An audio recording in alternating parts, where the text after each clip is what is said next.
Hi, I'm Kathleen Heffernan, author of the Bikini Model Cookbook. Today's recipe is a breakfast bowl with turkey scramble. I love this recipe because it's really dynamic. You can either use it when you're trying to shape up or you can have it as a treat. I personally don't use cheese in a lot of my recipes unless I'm having a treat meal, but if you want a little bit of extra yumminess on top, then it's perfect. To make the turkey scramble, you need 1 pound of lean ground turkey. Check out my other recipe for the turkey sausage. It has all the same fresh herbs and or dried herbs that the original recipe has. The only difference is that you just throw it all in the pan instead of making it into patties. You can find it at my blog at kathleenheffernan.com. You need 3 garlic cloves, just a dash of the red chili pepper flakes, and what I do is I use the whole chilies and then I shred mine like this, but you can buy them already pre-crumbled. I do a dash of cayenne pepper, 2 dashes of nutmeg, a 1/4 teaspoon of rosemary, a 1/4 teaspoon of dried thyme, a 1/2 teaspoon of dried sage, and an 1/8 of a teaspoon of dried marjoram. And I use sea salt and pepper to taste.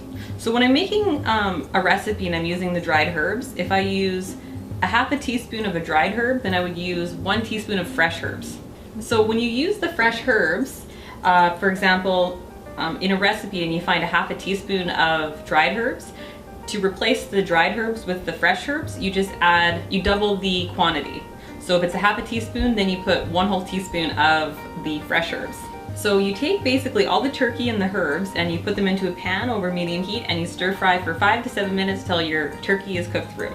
Okay, so you use 16 ounces of boiled baby potatoes. There's a 1/4 cup of red pepper, a 1/4 cup of green pepper, a 1/2 cup of fresh mushrooms, a 1/2 cup of chopped onion, 1 egg for each ramekin dish.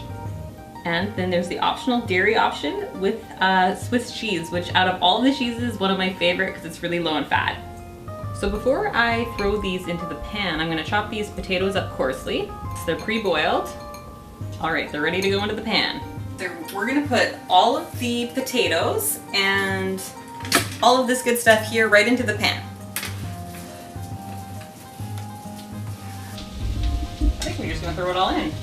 Time it for about 5 minutes. While the turkey and potatoes are cooking, I'm going to preheat the oven to 425 and cook the eggs so that they're ready to go when the turkey's finished. Take the turkey and potato mixture and you put it evenly into each of the ramekin dishes. I like using the ramekin dishes because they're really easy for single serves. They're resistant to the heat. I would be careful using just any regular old bowl that you have in your cupboards because they could not be resistant to the heat, and in the oven at 425 they could possibly explode. So if you don't have ramekin dishes and you have a big glass container like this one here, you can put it all in there together and then separate it later into a separate dish. That'll be safe. So you would just top the potato turkey mixture onto each of these, top with the eggs and cheese if desired. I'll show you. When I'm making single servings, I usually like to put 1 giant scoop into each bowl. That way I separate the serving sizes evenly. Any leftovers you have you can save for later. Okay, and then you top with the egg. Now if you're on a tighter diet, you don't want to top it with cheese, but if you're okay with it, I'm okay with it.